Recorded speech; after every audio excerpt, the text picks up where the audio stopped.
Papi Mbamba, le vrai Congolais, est à la présentation. Ce qui se passe au Congo, c'est l'émission du peuple, l'émission de tous les Congolais. Merci à vous tous qui avez l'habitude de nous suivre de partout. Vous nous suivez à Kinshasa, vous nous suivez à Brazzaville et les environs, vous nous suivez aussi à travers le monde, mais bien sûr à travers votre chaîne YouTube, Le Vrai Congolais TV. Un grand merci pour votre soutien, merci pour vos propositions, vos suggestions et tout ce que vous faites pour soutenir cette grande émission. Également, merci à toute l'équipe technique de BRT Africa. Je vois le numéro 001 de la chaîne, il s'appelle Monsieur Ebelipo Pondombo. Je le salue. Je salue le cordon Samuel Nzombo, Justin Bendele et avec nous Benintoya et derrière les caméras. Je vous avais dit au départ, la présentation c'est de moi-même. Je suis Papi Mbamba, le vrai Congolais. Voilà donc un seul invité sur ce plateau, un invité très spécial qui réfléchit bien, qui parle bien. Avec lui, nous allons parler qu'en français. Apparemment, ça sera aussi un très bon français. Monsieur Ngandi, bonjour, bonsoir. Bonjour Papi. Vous allez bien? Bonjour, ça va bien. Bonjour également à toute votre équipe technique et administrative. Bonjour également, on ne va pas les oublier, aux téléspectatrices et téléspectateurs qui en ce moment nous regardent. Voilà, j'ai dit déjà l'émission sera en français, apparemment ça sera un bon français. Vous avez un mot à dire? J'ai un français normal. Ok, ça sera un français normal. Normal, classique. Voilà, très bien. Nous allons parler de certains sujets avec M. Ngandi, que vous allez d'ailleurs suivre à tout à l'heure. Mais déjà, M. Ngandi, vous êtes parmi les notables de Ngaliema. Apparemment, la commune de Ngaliema aussi a beaucoup de problèmes. Il y a les problèmes d'érosion, il y a les problèmes d'inondation, il y a des problèmes de l'insécurité, des koulouna par-ci, par-là. Est-ce que vous avez un mot à placer sur ça? En principe, si je comprends bien la question, il n'y a pas besoin d'un mot, il y a besoin de plusieurs mots. Allez-y. Plusieurs mots, M-O-T-S, pour régler le problème des mots, M-A-U-X. Ok. Ouais, à savoir, Ngaliema n'a jamais été géré, un peu comme la République, hein, c'est-à-dire bien géré. Ngaliema a la chance, par rapport à d'autres communes, de régorger en son sein pas mal de personnalités politiques, à commencer par le président de la République, d'un certain nombre de ministres, sans compter les chefs d'entreprise. Ngaliema, même parmi les citoyens qui habitent Ngaliema, il y a pas mal de nos concitoyens qui ont des postes à responsabilité, qui gagnent très bien leur vie. Même si à côté, il y a des gens aussi qui ont du mal à tenir le deux bouts du mois. Mais Ngaliema devait être un exemple au niveau des communes de développement. Moi, j'étais candidat, malheureux, bien sûr. J'aurais pu postuler au poste de député provincial ou national. J'ai préféré plutôt être candidat comme conseiller municipal pour donner des idées au bourgmestre, à la commune, de pouvoir avancer. Quand je prends le problème des transports, regardez Kitambo Magasin. Il y a un côté Kitambo, il y a un côté Ngaliema. J'avais des solutions, notamment au niveau des transports. D'abord, pour pouvoir désengorger Kitambo Magasin, je me disais, on doit redessiner la configuration de Kitambo Magasin à partir d'Ngaliema. Oui. Là où il y a des commerces, ils vont dans un sens comme dans un autre. Moi, j'avais pensé, là où c'est haut, mettre des conteneurs, que la commune achèterait des conteneurs pour qu'il y ait des boutiques au fond là-bas, avec la déventure propre, pas en ferraille, mais découper ces conteneurs et mettre des vitrages pour que ce soit clair et que les gens voient les commerces qu'il y a là. Après la partie commerce, il y a un parking qui existait déjà, qui existe encore aujourd'hui, qui aurait pu servir de parking pour des bus qui vont vers Bandal, vers Matongé et autres. Et ensuite, m'arranger avec la commune de Kintambo qui fasse la même chose de l'autre côté pour laisser le passage vide. Interdire aux motos de venir se mettre là. C'est-à-dire trouver un autre parking dans les environs là pour les motos. Les motos de Ngaliema doivent être positionnées du côté de Ngaliema, ceux de Kitambo du côté de Kitambo. Mais avec des taxes supplémentaires pour leur donner droit de pouvoir avoir ce parking-là. Les autres peuvent venir, mais déposer les clients. Déposer les clients dans le sens de... Ils déposent les clients, ils passent, mais ils ne restent pas sur place. Puis si on t'attrape, tu dois payer une amende. Ça aurait dégagé complètement le parking, disons, ce coin-là. Et ensuite, moi j'avais prévu toujours pour Kitambo, pour Ngaliema, d'avoir une société de transport propre en Ngaliema. Ok. Vous devez plus réussir aussi si vous étudiez. Bien sûr, puisqu'on peut avoir des bus qui partent de Kitambo, c'est-à-dire de la place Kitambo. Par exemple, jusqu'à DGC Barré, tout ça. Et les bus là ne sont que dans Ngaliema. Oui, les bus de Ngaliema qui partent de Kitambo magasin, qui vont ramener des clients un peu partout dans les quartiers et communes de Ngaliema. Par exemple, Delvaux. Oui, ça fait Delvaux, ça fait Ipen, etc. Oui. Ipen, Delvaux, tout ça, jusqu'à Kitambo magasin, prennent le relais des gens qui viennent de la ville et d'autres communes, etc. Puisqu'aujourd'hui, il y a une confusion dans le sens où ces bus viennent de partout. Et puis, engorgent, créent des bouchons au niveau de la place de Kitambo magasin. Alors que si on avait des bus spéciaux, rien que pour Ngaliema, ça reste en Ngaliema, c'est des transports intra-Ngaliema, donc à l'intérieur de Ngaliema. Ces bus-là ne vont pas aller au-delà de Ngaliema. Ça aussi, c'était une des solutions. Une autre solution, souvent, il y a ce slogan-là que le pays dit, le Congo, c'est un pays solution. Solution pour les autres, mais nos propres problèmes, on ne trouve pas les solutions. Notamment, vous avez évoqué le problème des érosions qu'il y a ici ou là. Mais c'est difficile, ça demande beaucoup d'argent, mais on peut jouer aussi à la prévention. On l'a appris depuis l'école primaire. Pour éviter certaines érosions, on pouvait laisser quelques broussailles ici ou là, planter des bambous, planter des arbres, etc., pour retenir le sol. On pouvait, dans le cas de la prévention, le faire pour éviter la propension de ces érosions. Là où il y a déjà des érosions, essayer de faire ce que le gouvernement a fait jusqu'à présent, mettre les moyens pour pouvoir les endiguer. Donc, il y a j'avais un plan par rapport à tout ça, mais dommage, je ne suis pas passé et le bourgmestre qui était là à l'époque, j'ai demandé à ce qu'on ait un débat contradictoire. Ça n'a jamais eu lieu. Et si j'ai invité les bourgmestres actuels, vous pouvez venir avec lui sur le plateau? Le problème ne se pose pas, je suis prêt. Mais lui va accepter, c'est ça la question. S'il accepte, ce n'est pas pour le détruire, c'est pour lui donner des idées aussi directement. Et que s'il y a téléphone... À propos de l'insécurité, vous n'avez pas parlé, il y a aussi le banditisme urbain en Ngaliema. Mais tout ça... Il y a Maloueka, tout ça. Il n'y a qu'un seul point qui peut régler toutes les problématiques qui se posent en Ngaliema. C'est l'organisation. Non seulement l'organisation de la commune de Ngaliema, l'organisation de l'administration de Ngaliema, c'est aussi mettre des gens qui ont des compétences.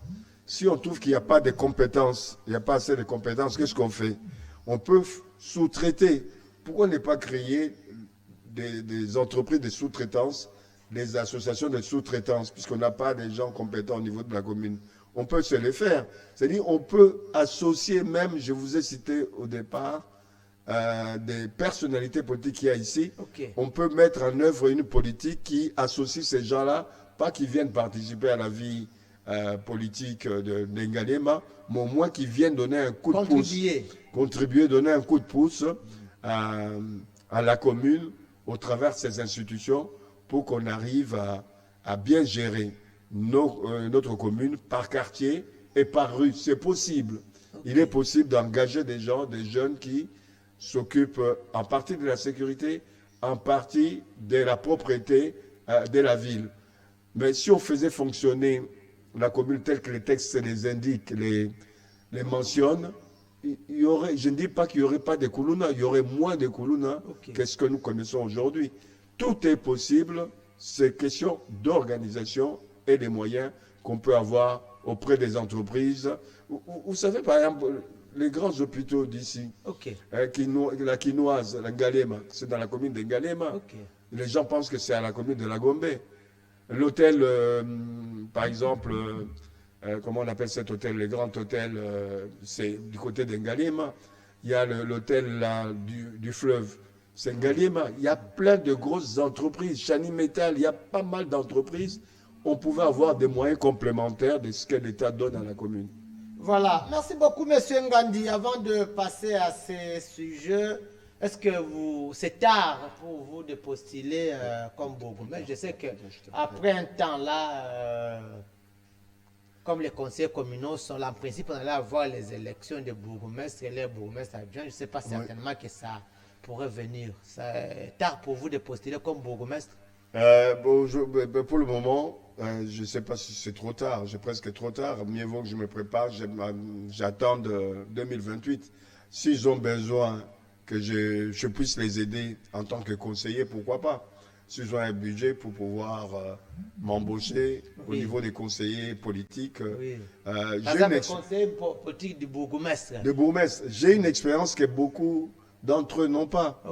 Au-delà de mes études de journalisme, des sciences politiques, de droit international et des relations internationales, j'ai fonctionné dans les entreprises, non seulement de la presse au départ, et ensuite j'ai travaillé dans les grosses entreprises, où j'étais coordinateur de services. J'ai été aussi plusieurs fois administrateur dans plusieurs entreprises là-bas, où je côtoyais les directeurs généraux d'autres entreprises et autres. J'ai une certaine expérience, un savoir-faire. Je peux leur, du moins, donner comme esprit pour faire en sorte que on ait, au travers ce savoir-faire et le savoir-être également, aider notre commune bon an, mal an, à avancer au moins pas à pas, quartier après quartier. On ne fera pas tout d'un seul coup, mais on donnera l'exemple à partir du premier quartier, deuxième quartier, ainsi de suite, et puis ça fera tache d'huile dans le bon sens. Voilà, merci beaucoup. On change ou on entame le sujet prévu. L'avènement du président israélien à Kinshasa. Qu'est-ce que ça vous dit? Qu'est-ce que vous pensez par rapport à son avènement? Avant que je pose certaines questions. Ouais, je pense que ce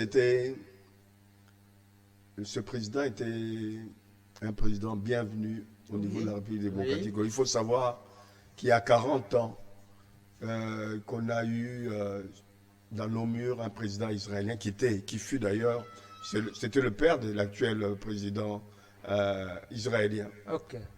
C'était son père qui était ici il y a une quarantaine d'années, à l'époque de Mobutu. Sa venue ici, c'est une chose importante pour nous et pour eux également. Hein. C'est de manière équilibrée.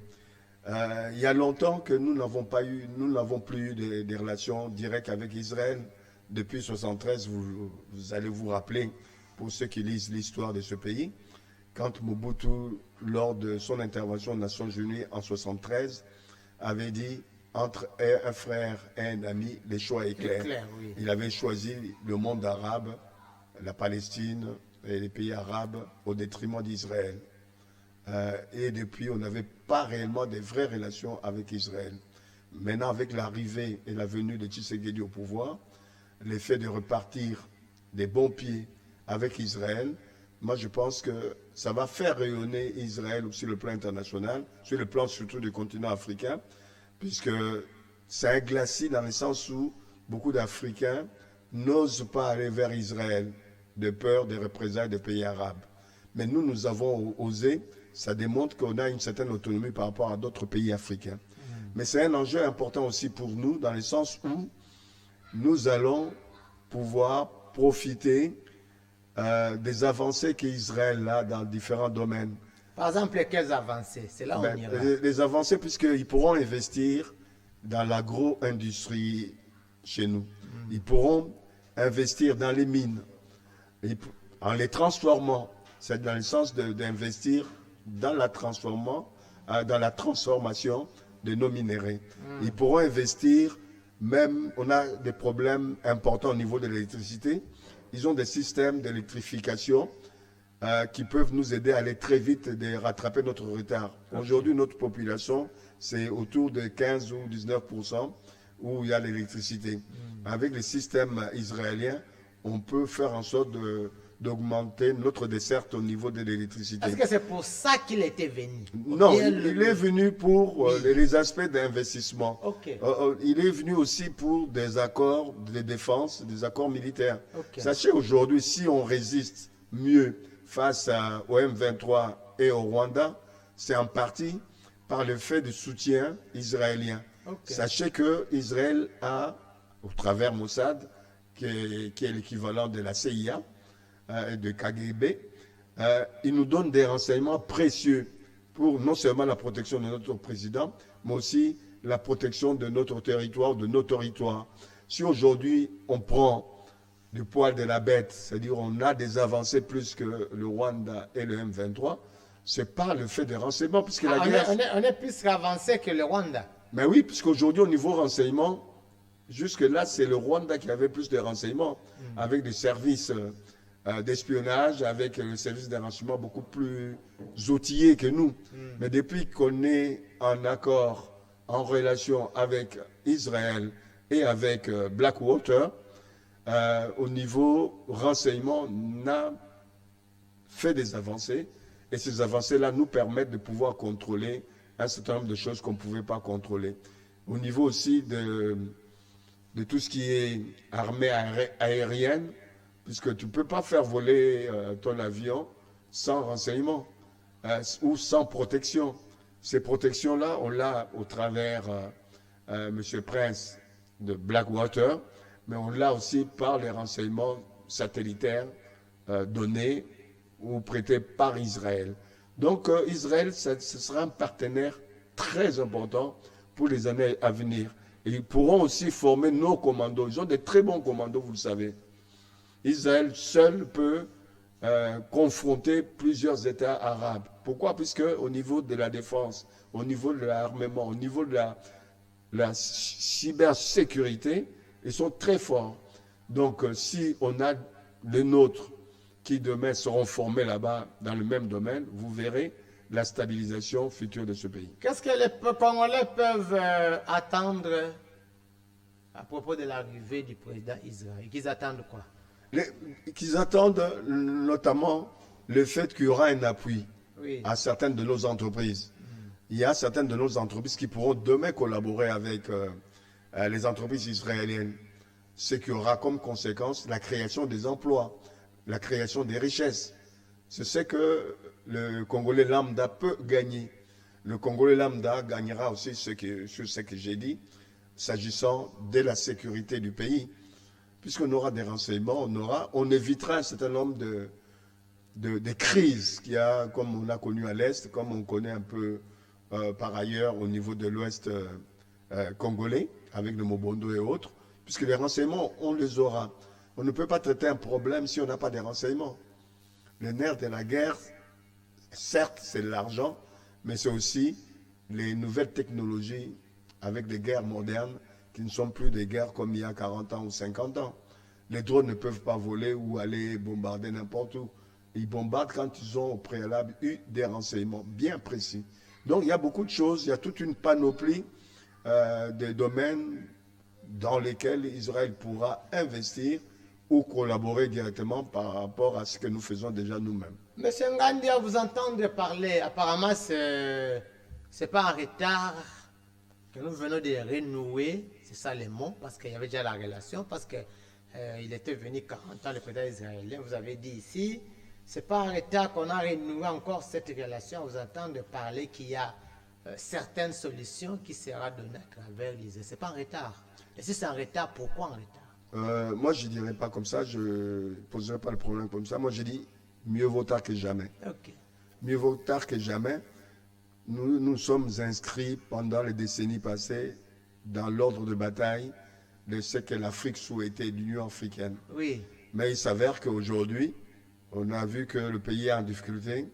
L'Union africaine n'a pas apporté grand-chose pour la République démocratique du Congo. On n'a Et pas nous, eu un on comptait soutien plus à l'Union franc. africaine. On n'a pas eu un soutien franc de l'Union africaine. Okay. On est obligé, tout en restant dans cette unité, dans cette Union africaine, qu'on puisse aussi voir d'autres partenaires qui, les cas échéants, s'il y a des difficultés, qui puissent nous apporter un appui. Et pourquoi tout en restant là-bas? Ouais.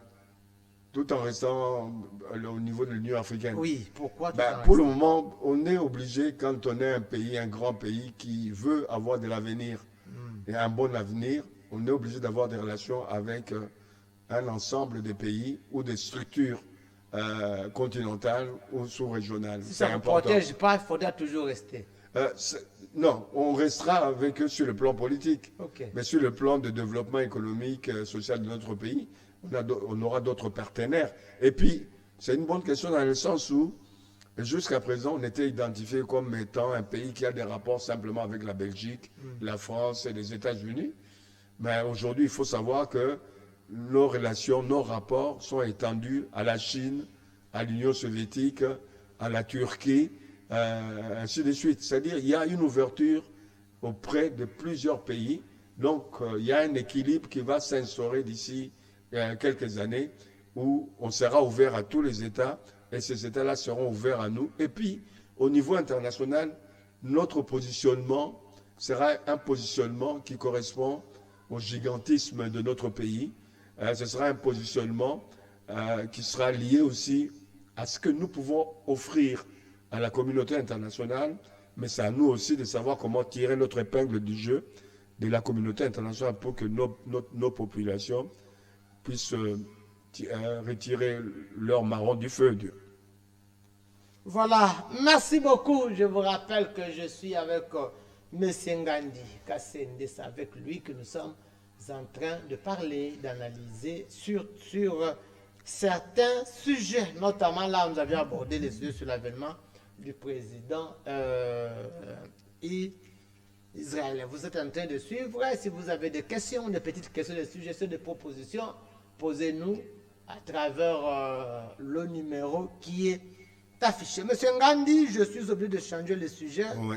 Je rappelle simplement que le président... C'est ça, c'est que je voulais vous accorder un mot. Israélien, il s'appelle Herzog, oui. Isaac Herzog. Oui. Ouais, c'est juste ça. Pour juste les noms. Les noms, ouais. Voilà. La situation sécuritaire à l'Est, on va parler des accords. Mais aussi, le président israélien vient d'être là pour la situation sécuritaire à l'Est. Qu'est-ce que vous pensez? Oui, cette situation sécuritaire à l'Est, moi je suis plutôt de la philosophie des Trump.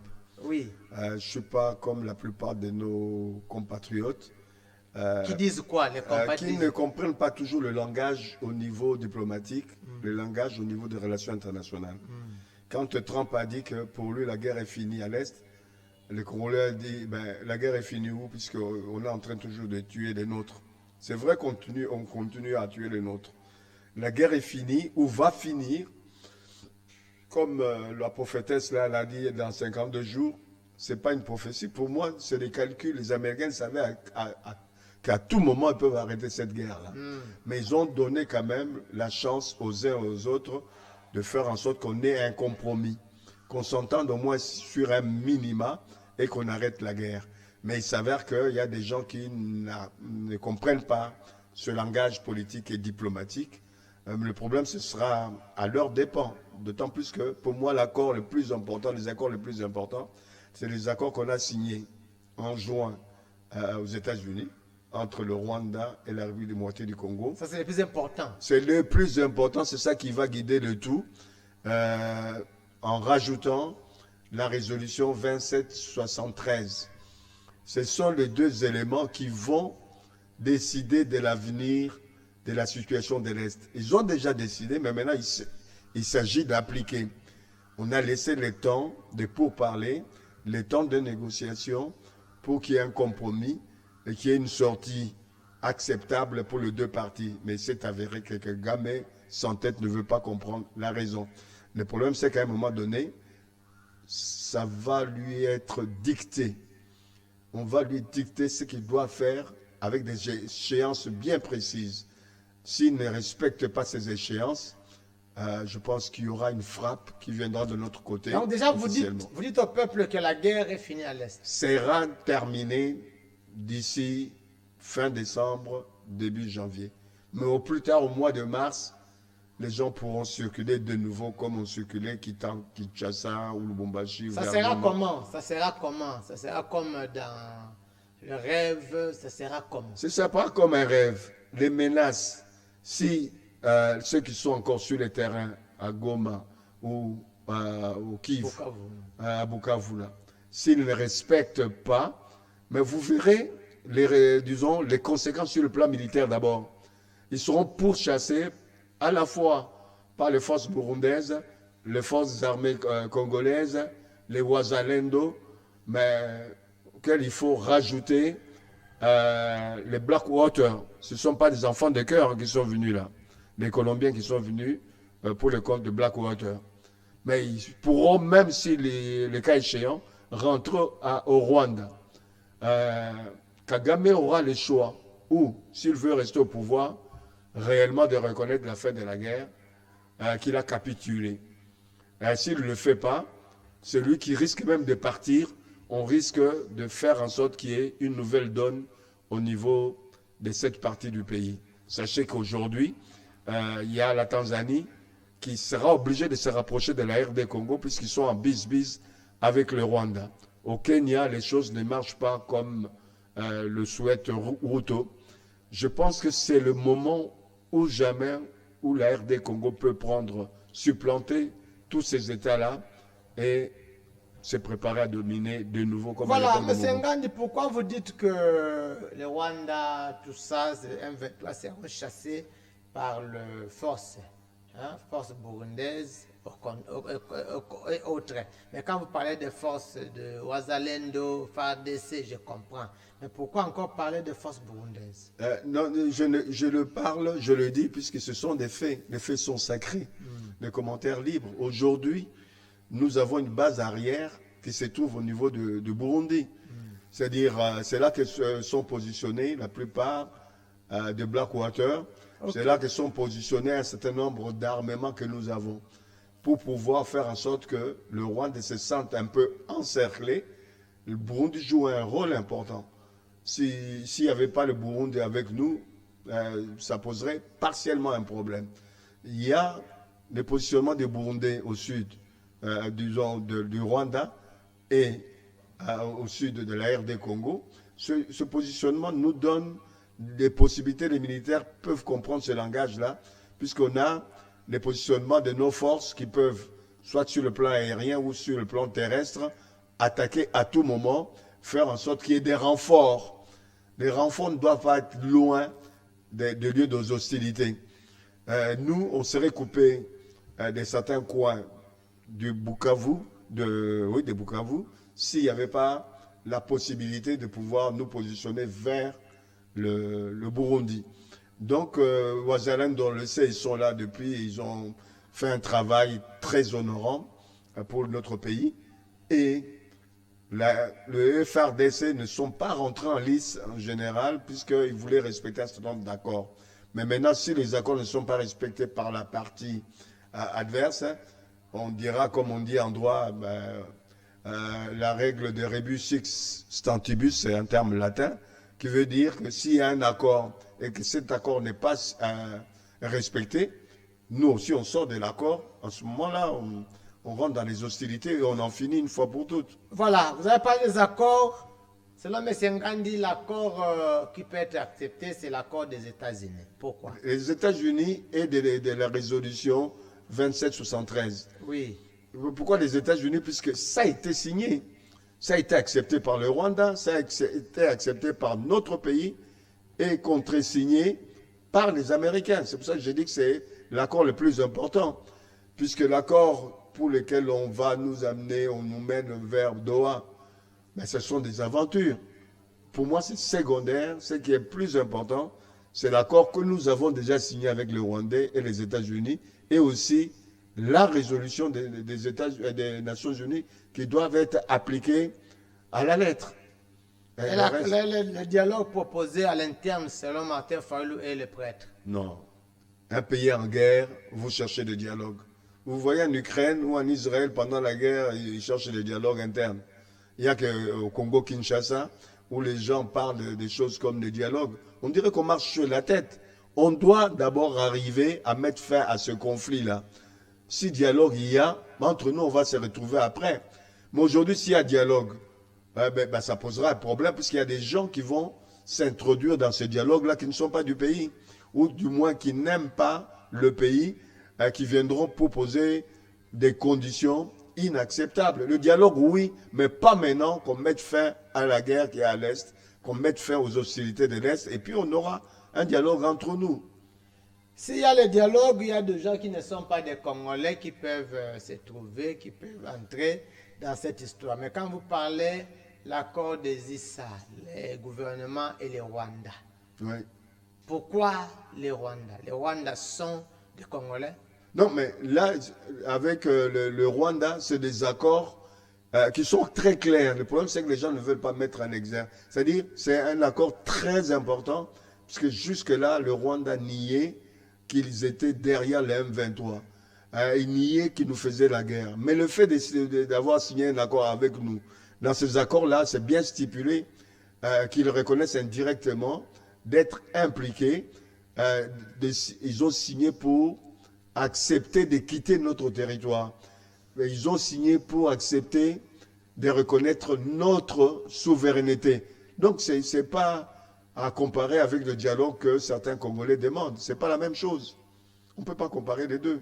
Là, on a obtenu l'officialisation des exactions commises par le Rwanda depuis plusieurs années, depuis au moins 3 décennies. C'est différent. Et les Rwandais doivent venir pourquoi? Les Rwandais signent quoi? Les Rwandais acceptent quoi? Mais le Rwanda a accepté, il a reconnu notre souveraineté sur le territoire occupé par eux. Le Rwanda a reconnu le fait que non seulement qu'on soit souverain, mais aussi qu'on protège l'intangibilité de nos frontières. Le fait de reconnaître ça, c'est déjà beaucoup. Là, ce n'est pas un dialogue, puisque c'est un fait probant, ou des faits probants, qui devaient reconnaître qu'ils niaient avant, mais au travers des accords des États-Unis, ils l'ont reconnu. Et ça coïncide avec ce que les Nations Unies, au travers du Conseil de sécurité, ont décidé au travers de cette résolution 2773. Dans cette résolution, qu'est-ce qu'on a dit 2773? L'essentiel, pour l'essentiel, c'est-à-dire, on a demandé au Rwanda de quitter les territoires qu'ils occupent, de un. On a demandé au Rwanda de reconnaître la souveraineté de la République démocratique du Congo. On a demandé au Rwanda de ne pas déstabiliser les territoires de la République démocratique, entre autres. Il y a d'autres questions subsidiaires, mais pour l'essentiel, c'est la souveraineté. Vous voyez même qu'à Doha, les gens qui étaient partis du côté M23 et Rwanda pour les négociations de Doha, ils avaient posé un certain nombre de conditions. Ils sont prêts à signer à condition que Tshisekedi leur dise qu'il doit quitter le pouvoir en 2028. Tshisekedi doit organiser les élections, doit refaire le gouvernement en intégrant certaines forces politiques de M23 et autres, en intégrant un certain nombre de militaires au niveau de l'armée. Bon, on leur a dit non, niet. Le Congo démocratique, c'est un État souverain. Des questions qui touchent sa souveraineté, Doha ne peut pas rentrer dedans, ni les États-Unis. Ça, c'est le problème des Congolais. Ceux qui veulent qu'il y ait ces genres de conditions, ils n'ont qu'à venir, une fois la signature terminée, poser leurs problèmes après, au travers de dialogues, au travers des débats politiques, d'opposition et de pouvoir. Voilà. Aux États-Unis, le Rwanda n'était pas parti avec un cahier de charge. Apparemment, selon vos dires, on les a condamnés, on les a dit tout ça, et ils n'avaient pas les cahiers de charge. Non, mais dans leur cahier de charge, il y a un seul élément qu'on a retenu, qui est détail, à savoir de désarmer le FDLR. Et le Congo a dit, oui, le problème ne se pose pas. Ben, j'attends que vous veniez avec nous ensemble, qu'on puisse aller désarmer le FDLR. La République démocratique du Congo a démontré sa bonne foi, puisqu'il y a eu des appels lancés au travers les médias ou d'autres structures pour que les FDLR viennent se présenter, être cantonnés quelque part. Mais le problème, c'est que la situation devient difficile pour le Rwanda, puisque finalement, le FDLR demande maintenant le dialogue avec les autorités rwandaises. Ça complique la situation de Kagame. Alors qu'avant, le FDLR était là silencieux, ne posait pas de conditions. Donc, moi, je pense qu'on tient les bons bouts et il y aura des solutions. Voilà. Selon vous, M. Ngandi, quel rapport y a-t-il entre le M23, Nanga, Kabila et le Rwanda? Qu'est-ce qu'il y a avec tous ces gens-là quand on cite? En une phrase, ce sont les oiseaux de même plumage. Blanc, bonnet, bonnet blanc. Donc je ne peux pas les distinguer puisqu'ils font partie d'un seul corps avec une direction bien connue qui est Kagame, qui est en tête de tout ça, qui ceinture le tout. Voilà. Si vous avez un mot à mettre sur les accords. Moi je dis que ces accords étaient nécessaires, surtout les accords de Washington et ensuite et surtout la résolution 2773, c'est une résolution qui doit être appliquée. Même les Nations Unies ont appelé dernièrement les autorités rwandaises à pouvoir respecter scrupuleusement cette résolution des Nations Unies. Si ce n'est pas respecté, il peut y avoir des conséquences au niveau des représailles, soit sur le plan économique, soit sur le plan politique, voire même sur le plan militaire. Voilà. Merci beaucoup. Il est sur notre plateau, M. Ngandi. Nous sommes en train d'analyser, de parler, de réfléchir ensemble avec lui. Ça n'empêche, comme j'avais dit au départ, vous pouvez aussi réfléchir avec nous à travers le numéro qui est affiché. Si vous avez une question, une suggestion, une proposition à poser, vous pouvez poser à travers le numéro qui est affiché. Monsieur Ngandi, apparemment c'est le dernier sujet. Le système éducatif congolais est adapté à quoi et son impact. Vous avez la parole. Eh oui, l'éducation. Si on parle de développement, on ne peut pas avoir le développement d'un pays sans éducation. L'éducation, c'est la matrice du développement de tout pays. Voilà, ce secteur-là a été négligé depuis 60 jusqu'à ce jour. Depuis 60. Jusqu'à ce jour. Quand on regarde les niveaux de l'éducation tels que les Belges l'avaient mis en place dans notre pays, compte tenu des objectifs qui étaient les objectifs de la Belgique des colonisateurs, ils avaient mis en place un système d'instruction, d'éducation, qui répondent aux objectifs qui s'étaient assignés pour pouvoir exploiter notre pays, notamment les matières premières et autres, et nous coloniser dans le sens qu'ils avaient, eux, prévu. Devenu indépendant, je ne pense pas qu'on a eu un gouvernement qui a réfléchi sur l'éducation, d'autant plus que l'État lui-même n'a pas pu être pris en compte par les nouveaux gouvernants. Donc, à partir de 1960, vous avez dit 65. 60. Donc, on n'a pas encore réfléchi sur une bonne éducation. Non, pour réfléchir au niveau de l'éducation, il faut savoir ce que nous voulons. Quels objectifs nous assignons à notre État. Quelle forme d'État nous voulons. Quel est, sur le plan concret, puisque l'État, ça peut être vague. Les juristes vont dire, ou les politologues vont dire, il faut un territoire, un gouvernement, ainsi qu'une population. Ça, on l'a. On a la forme d'un État. On a la reconnaissance internationale également. Ça ne suffit pas.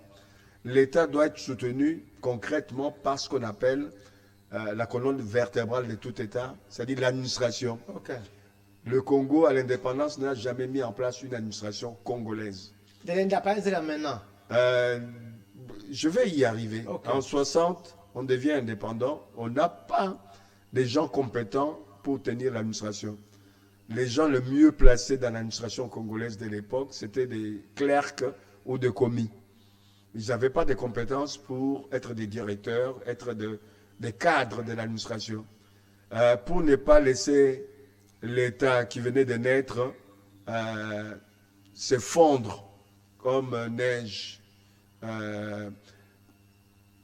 Ce sont les Nations Unies qui ont pris le rôle de l'État, c'est-à-dire en créant une administration avec des gens qu'ils ont dû embaucher, les Libanais, les Haïtiens, les autres Africains, même les Belges qui sont revenus pour pouvoir soutenir cette administration jusqu'en 64, voire même 65.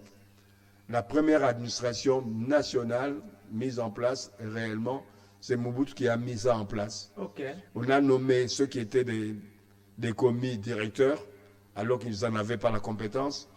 On a pris des gens qui étaient enseignants, qui devenaient des PDG, des trucs comme ça. C'est bien de nommer des nationaux, mais le problème c'est que ces nationaux qui étaient nommés à des postes différents n'avaient pas de compétences voulues, c'est-à-dire le savoir-faire qu'il fallait pour pouvoir faire en sorte que notre administration soit une administration solide, une administration de développement. Par la suite, le président Mobutu a tenté la chance de pouvoir recruter les étudiants congolais qui venaient terminer les études ici, à Kinshasa, au Congo, et ceux qui ont terminé au niveau de l'Europe, leur donner des postes importants de ministres, de PDG et autres. Mais ces gens-là, au sortir de l'université, ne pouvaient pas avoir des compétences voulues pour pouvoir gérer ces entreprises, gérer cette administration. Par la suite, vous verrez que Mobutu, avec les années, il y a eu encore échec là-dessus, il va faire appel aux professeurs d'université, croyant que le fait d'être professeur d'université suffit à avoir des compétences de gestion. C'était aussi un échec. Ce qui fait que il pouvait mettre l'accent déjà à l'époque sur quelle éducation mettre en place pour former des élites de demain. Des élites qui puissent travailler dans les entreprises, des élites qui puissent travailler au niveau du gouvernement, au niveau de nos provinces, etc. Il n'y a pas eu cette politique réellement de former des jeunes et de moins jeunes pour pouvoir avoir des compétences voulues et gérer le pays tel que ça pouvait se faire. Donc, ce qui fait que l'éducation nationale est restée toujours les parents pauvres, malgré les différentes réformes qui ont existé par la suite jusqu'à ces jours. Mais l'éducation, quand tu vois à l'école, ils enseignent quoi à l'école pour les enfants? Pour quel objectif? Comparé avec les petits Chinois, déjà dès la maternelle, ils apprennent à avoir un savoir-faire technique et autres. Vous allez dans les autres pays européens, ils ont... C'est le programme national ou le système ou Le programme n'existe pas. On a un programme, on a un fourre-tout. On va enseigner les mathématiques, on va enseigner le français, on va enseigner l'histoire. D'abord très mal. Pourquoi conçu comme ça? Puisqu'ils ne font pas d'effort de tout remettre en cause et de construire une éducation nationale suivant les objectifs à court et moyen terme que nous avons dans notre pays. Ils n'ont jamais réfléchi dans le sens pratique. C'est la littérature. Ils mettent la littérature quand ils ont sorti leur réforme là. Au niveau de l'applicabilité, on voit que ça ne donne pas de résultats. Vous voyez vous-même ceux qui sortent de l'université aujourd'hui. Est-ce qu'ils sortent avec des compétences? Non. Souvent, ils disent qu'il n'y a pas d'emploi, tout ça. Moi, je non. Mais les emplois, tu vas travailler dans quel secteur, avec quelles compétences? Les emplois, même s'il y en a, ils vont travailler avec quelles compétences? Regardez le niveau de ceux qui sortent de l'université aujourd'hui ici. Ils ont quel niveau? Et qu'est-ce que l'État doit faire? Parce qu'on doit finir. On doit tout mettre à bas. On doit tout mettre à zéro. Définir d'abord ce qu'on veut pour notre pays dans les 5, 10 ans à venir, voire 15 ans à venir. Et à partir de ça, mettre en pratique une politique d'éducation et d'enseignement. Et fermer même l'université, nos universités là pendant 5 ans. On ferme ça? Ben bien sûr, ça forme personne. Ça forme personne? Ça ne forme personne. Et puis ces gens-là sortent des universités, ils deviennent des vendeurs des unités. Ils deviennent non, il faut fermer et repenser aussi par la suite à l'enseignement supérieur, que ce soit un enseignement pratique. Vous avez même des domaines qui nécessitent qu'il y ait des laboratoires, comme des laboratoires de biologie, d'agriculture, des agronomes, des médecins. Leurs laboratoires, ils n'ont pas des éléments qu'il faut vraiment pour les outiller au sortir de l'université être en capacité d'avoir des compétences et de jouer leur rôle de manière satisfaisante. Monsieur Ngandi, nous Oui. devons finir. Nos diplômes sont reconnus dans combien de pays, si vous pouvez avoir l'idée? Est-ce qu'ils sont-ils reconnus? En Afrique, hein, en Europe, je ne pense pas que ce soit reconnu. En Amérique, je ne sais pas, mais en Europe, notamment le cas de la France, Oui. c'est pas reconnu. C'est pas Prenez reconnu. quelqu'un qui Les a... autorités aussi savent ça. Mais ils le savent, même Oui. ceux qui ont la chance d'aller là-bas. Prenons un licencié ici qui sort d'ici, il a sa licence en droit. On l'amène pour faire le master en France, par exemple. Oui. Mais il va souffrir. Comment ça? C'est-à-dire, on va commencer à transmettre le cours. Il y a beaucoup de choses qui vont leur échapper déjà au niveau de la langue, Ok. mais ensuite au niveau du contexte même de l'enseignement, des systèmes d'enseignement là-bas. Et ils ne tiendront pas longtemps. Il y en a qui abandonnent. Il y en a qui abandonnent en cours de route. C'est pas possible. C'est pas possible. Voilà. Merci beaucoup, mes chers amis, mes chers téléspectateurs. Nous sommes arrivés presque à la fin. J'étais avec M. Ngandi qui était en train d'analyser, de parler. Apparemment, je sens qu'il a vraiment la matière, il a beaucoup à parler. Nous sommes obligés de finir, comme les gens le disent, la télé, c'est le temps. Monsieur Ngandi, regardez la caméra, faites la conclusion, que les gens retiennent quoi dans votre passage sur cette émission. Les gens doivent retenir une chose. Pour moi, nous sommes dans une situation où l'État réel n'existe pas. L'État, tel que vous le connaissez, tel que je le connais, c'est un État factice. Il a la forme de l'État. Oui, expliquez le mot là, factice. Factice, c'est des faits. Ok. Puisqu'il y a une population, il y a un gouvernement, il y a un territoire, il y a une reconnaissance internationale, c'est un État de fait, mais pas un État réel. Un État réel, c'est un État organisé Ok. qui domine son économie, qui domine sa politique. Dans un État réel, on ne pouvait pas avoir des territoires où il n'y a pas de services de sécurité, Ok. ni la police, ni les services de renseignement, ni les hôpitaux ou les centres médicaux. Il y a beaucoup d'éléments qui nous manquent. Ce qui fait qu'on est dans un État où tout le monde peut sortir quand il veut, rentrer quand il veut, sans qu'on sache qui est rentré, qui est sorti. Dans un État réel, il y a des services de renseignement, il y a des services de l'administration qui contrôlent le mouvement des populations. Qu'est-ce qui fait que les gens rentrent dans nos frontières comme dans du beurre, comme quand tu mets le couteau dans du beurre? C'est qu'il n'y a pas un minimum d'État, il n'y a pas un minimum d'administration. Moi, je dis que le président de la République devrait s'atteler à ça. Après les hostilités de l'Est, il doit mettre en place un gouvernement restreint, un gouvernement de moins de 25 ministres, avec des objectifs bien précis de réformer l'administration. Quand tu regardes l'administration aujourd'hui, il y a un nombre pléthorique, un nombre important de fonctionnaires, mais il y en a qui travaillent en dessous des arbres. Pourquoi chaque ministre qui vient, il embauche? Mais il embauche les gens pour faire quoi? Les gens ne savent même pas ce qu'ils doivent faire. Ils savent qu'ils ont un numéro matricule. Tout ça, c'est dit par rapport au système éducatif ou c'est dit à quoi? C'est dû aussi au fait que l'État n'existe pas, l'administration n'existe pas. Il faut refaire l'administration de fond en comble. C'est que l'actuel ministre a fait en partie pour identifier les uns les autres. C'est vrai, c'est un bon travail, mais il ne faut pas s'arrêter là. Il faut arriver, puisqu'on est à l'ère d'une nouvelle technologie. Le travail qui était fait par 5 personnes, ça peut être fait aujourd'hui par une seule personne. Okay. Il faut être conséquent avec nous-mêmes. Il faut faire en sorte qu'il y ait une démarche des gens qui ont besoin de l'argent pour aller investir dans tel ou tel domaine, seul ou en groupe, qu'on puisse leur donner des moyens d'aller à l'extérieur, quitter l'administration, refaire l'administration, moderniser, numériser l'administration pour qu'ils puissent rendre les services aux citoyens dans le bon sens. Il n'est pas rare d'aller dans une administration, de rencontrer dans un bureau 10 fonctionnaires. Il suffoque là-dedans. Vous descendez, vous venez pour un service, vous ne rentrez même pas dans le bureau, on vous accueille en dessous d'un arbre. Vous venez faire quoi? Si vous avez 10 000, $10, il y a ces fonctionnaires-là. Des fois, on ne sait même pas si c'est des vrais fonctionnaires ou pas. Si c'est des faux.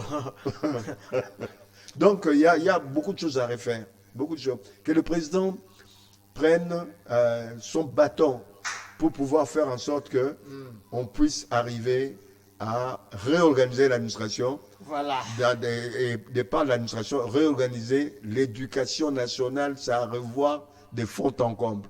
Merci beaucoup, M. Ngandi Kansende, analyste, mais je l'avais aussi présenté comme notable d'Engaliema. C'est sur ces mots que nous mettons fin à cette émission. Moi, je vous retrouve très bientôt, mais je dis un grand merci à l'invité pour sa disponibilité. Voilà donc, je vous retrouve très bientôt. Merci.